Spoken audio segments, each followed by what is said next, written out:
Praise the Lord. ഏവർക്കും കർത്താവിൻ്റെ നാമത്തിൽ എൻ്റെ സ്നേഹവന്ദനം. എല്ലാവർക്കും PYP വാണിയിലേക്ക് സ്വാഗതം. ഇന്നത്തെ എൻ്റെ വിഷയം ബൈബിൾ വാർത്തയാണ്. ആത്മീയവാണി വാർത്തകൾ വായിക്കുന്നത് സുനിൽ തോമസ്. ലോകത്തിലെ ആദ്യ വസ്ത്രനിർമ്മാണശാല ആദിമ ഏദേനിൽ ആരംഭിച്ചിരിക്കുന്നു. എഫ്രൈമിലുള്ള ഒരു ഗ്രാമത്തിൽ വയോധികയുടെ 1100 വെള്ളി രൂപ മോഷ്ടിക്കപ്പെട്ടിരിക്കുന്നു എന്ന് വയോധിക പരാതിപ്പെട്ടിരിക്കുന്നു. മോശയുടെ ന്യായപ്രമാണ നിയമനിർമ്മാതാവായ എസ്ര എന്ന പുരോഹിതൻ യെരുശലേമിലേക്ക് വരേണ്ടതിന് 1-ാം മാസം 1-ാം തീയതി തന്നെ ബാബേലിൽ നിന്നും യാത്ര തിരിച്ചിട്ടുണ്ട് എന്ന് വിദേശകാര്യ മന്ത്രാലയം. മരണപര്യന്തം വിശ്വസ്തനായിരിക്കുന്നവർക്ക് ജീവകിരീടം നൽകുമെന്ന് സ്വർഗീയ പാർലമെന്റ്. വാർത്തകൾ വിശദമായി.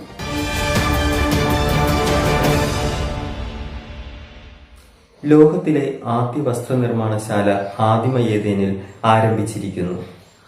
തോൽ കൊണ്ടുള്ള വസ്ത്രനിർമ്മാണത്തിനാണ് ഇവിടെ പ്രസിദ്ധിയാർജിച്ചിരിക്കുന്നത്.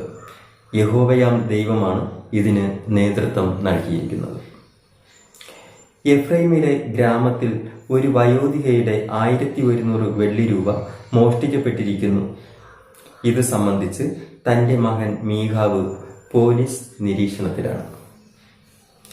ദൈവമക്കളിൽ നിർമ്മല ഹൃദയമുള്ളവർക്ക് തീർച്ചയായും യഹോവ നല്ലവൻ തന്നെയെന്ന് സുപ്രസിദ്ധ ഗായകൻ ആസാഫ്. ഒന്നിനെ കൊണ്ടും ആണയിട്ട് സത്യം ചെയ്യരുതെന്ന് സ്വർഗീയ ഹൈക്കോടതി. നിങ്ങൾ കേൾക്കുന്ന വാർത്തകൾ ആത്മീയ വാണിയിൽ നിന്ന്. അഹമ്മതിയുള്ള പുരുഷൻ നിലനിൽക്കയില്ല എന്ന് പ്രവാചകൻ ഹബക്കൂക്ക്. മോശയുടെ ന്യായപ്രമാണ നിയമനിർമ്മാതാവായ എസ്ര എന്ന പുരോഹിതൻ യെരുശലേമിലേക്ക് വരേണ്ടതിന് 1-ാം മാസം 1-ാം തീയതി തന്നെ ബാബേലിൽ നിന്നും യാത്ര തിരിച്ചിട്ടുണ്ടെന്ന് വിദേശകാര്യ മന്ത്രാലയം അറിയിച്ചിരിക്കുന്നു. 5-ാം മാസം 1-ാം തീയതി തന്നെ അദ്ദേഹം യെരുശലേമിൽ എത്തിച്ചേരുമെന്നാണ് പ്രതീക്ഷിക്കുന്നത്. പക്ഷേ അദ്ദേഹം വരുന്ന മാർഗം അറിയിച്ചിട്ടില്ല. രാത്രി കഴിഞ്ഞ് പകൽ അടുത്തിരിക്കുന്നു എന്ന് സ്വർഗീയ ലോകസഭ. അതുകൊണ്ട് നാം ഇരുട്ടിന്റെ പ്രവൃത്തികളെ ഉപേക്ഷിച്ച് വെളിച്ചത്തിന്റെ ആയുധവർഗം ധരിക്കണമെന്നും കൂടി സ്വർഗീയ ലോകസഭ അറിയിക്കുകയുണ്ടായി. അസൂയ, പിണക്കം, മറ്റ് ആഘാത മോഹങ്ങൾ ആണ് ഇരുട്ടിന്റെ പ്രവൃത്തികൾ എന്നും നാം ഇവയെ ഉപേക്ഷിച്ച് വെളിച്ചമാകുന്ന യേശുവിനെ തന്നെ ധരിച്ച് ഈ നാളുകളിൽ ജീവിക്കണം എന്നാണ് ലോകസഭ അറിയിച്ചിരിക്കുന്നത്. മരണപര്യന്തം നാം വിശ്വസ്തരായിരുന്നാൽ ജീവകിരീടം നൽകുമെന്ന് സ്വർഗീയ പാർലമെന്റ് തീരുമാനിച്ചിരിക്കുന്നു. അടുത്തതായി പ്രധാന വാർത്തകൾ ഒരിക്കൽ കൂടി.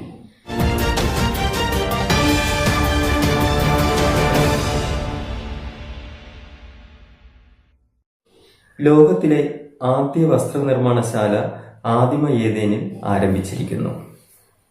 എഫ്രൈമിലുള്ള ഒരു ഗ്രാമത്തിലെ വയോധികയുടെ 1100 വെള്ളി രൂപ മോഷ്ടിക്കപ്പെട്ടിരിക്കുന്നു എന്ന് വയോധികയുടെ പരാതി.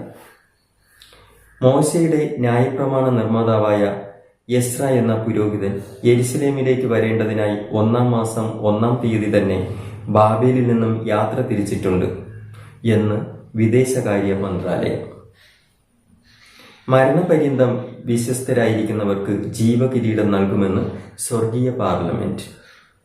ഇതോടെ ഈ വാർത്താ പ്രക്ഷേപണം കഴിഞ്ഞു. Praise the Lord.